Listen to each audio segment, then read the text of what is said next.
Ne va surtout pas en Guadeloupe, les Guadeloupéens sont racistes. Alors malheureusement, c'est une phrase qui revient beaucoup et qui me dérange un peu, même énormément. Premièrement, il y a une différence entre être raciste et être révolté à l'idée de voir son île être colonisée une seconde fois. Deuxièmement, je suis actuellement en Guadeloupe et je peux vous dire que les Guadeloupéens et Guadeloupéennes ont bien raison d'être énervés. Derrière l'image paradisiaque qu'on a de la Guadeloupe, l'île fait face à des inégalités massives, héritées d'une histoire coloniale qui se perpétue encore aujourd'hui et qui a des conséquences directes sur son économie, ses structures politiques et les conditions de vie des Guadeloupéens et Guadeloupéennes. Alors on a beau dire que la Guadeloupe c'est la France, mais alors c'est la France que sur le papier. Parce que je peux vous dire qu'il y a beaucoup de choses qui se passent ici que jamais on accepterait en hexagone. Les Guadeloupéens vivent avec des coupures d'eau régulières, pouvant aller jusqu'à 2 mois, en raison d'infrastructures que l'État a laissé se détériorer pendant des années. Le coût de la vie est extrêmement élevé, les produits alimentaires peuvent coûter jusqu'à 40% plus cher qu'en hexagone, alors que les revenus eux sont plus faibles et que le chômage est en train d'exploser.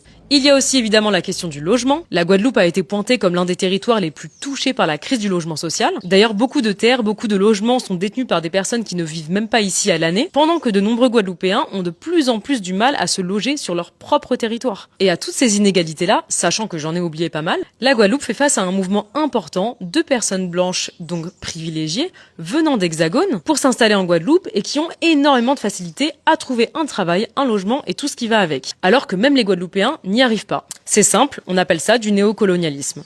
Ça veut dire que même si la colonisation est officiellement terminée, eh bien certaines de ces structures et dynamiques, elles, sont toujours présentes. Des décisions politiques prises très loin du territoire, une économie dépendante de l'Hexagone, des inégalités d'accès à des droits fondamentaux. Enfin bref, affirmer que les Guadeloupéens sont racistes, c'est passer à côté de toute une réalité. Selon moi, il n'est pas question de couleur, mais il est question de privilèges et de la place que certaines personnes occupent dans un système très inégalitaire. Donc la question que j'ai envie de poser aux personnes qui pensent que les Guadeloupéens sont racistes envers les personnes blanches, c'est tout simplement comment est-ce que vous vous comportez avec les Guadeloupéens lorsque vous arrivez sur leur île? Parce que c'est sûr que si vous vous comportez comme si vous étiez en terrain conquis, les Guadeloupéens ne vont pas vous accueillir les bras ouverts. Surtout lorsqu'il s'agit d'un peuple à qui on a volé leurs terres et qu'on a réduit en esclavage.